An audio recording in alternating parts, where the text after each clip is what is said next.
যে রোডটি দেখতে পাচ্ছেন এটির বয়স প্রায় 650 অথবা তারও বেশি। যিনি তৈরি করেছিলেন তিনি হচ্ছে হযরত খান জালানী। আমরা এখন এই রোড ধরে তার বাসভবনের দিকে যাচ্ছি।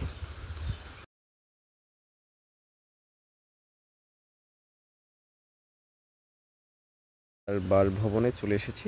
এই জায়গা অল্প একটু জায়গা, কয়েকটা রুমের মতো খুঁজে পাওয়া গিয়েছিল 2001 সালে। এখন বর্তমানে এটা সংরক্ষিত আছে, আপনারা চাইলে দেখে যেতে পারেন।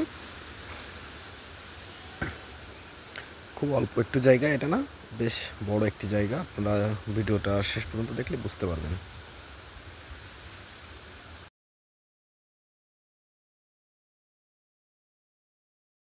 পুরো জায়গাটিতে বিভিন্ন ধ্বংসাবশেষ পাওয়া গিয়েছে ছোট ছোট আকারে।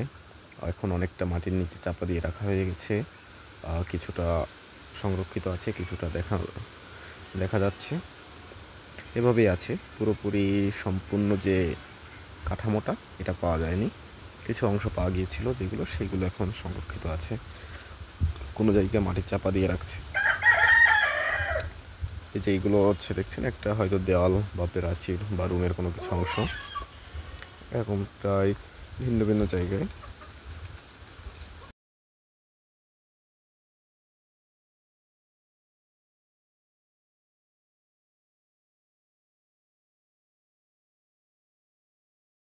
প্রায় অনেক বছর পরে এই জায়গাটায় আসার সুযোগ হয়েছিল, আলহামদুলিল্লাহ।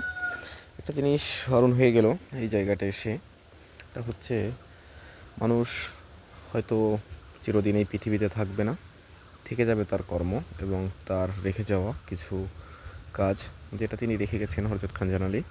এই বাগেরহাটে 360টি মসজিদ অথবা 360টি দিঘি রেখে গেছেন। এছাড়া অসংখ্য রোড তৈরি করে দিয়ে গেছেন, যা এখন শত শত বছর পর্যন্ত মানুষ তা ব্যবহার করছে। মসজিদগুলো এখনও মানুষ নামাজ পড়ছে, রোডগুলোর থেকে এখনও যাতায়াত করছে। এখনও তার যে খনন করা দিঘি ছিল এইগুলোর থেকে পানি নিয়ে কেউ খাচ্ছে, কেউ গোসল করছে, বিভিন্ন কাজে ব্যবহার হচ্ছে।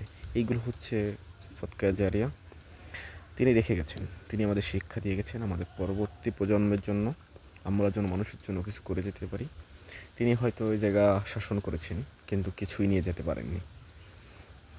একটুমাত্র জিনিস নিয়ে গেছেন, সেটা হচ্ছে সব।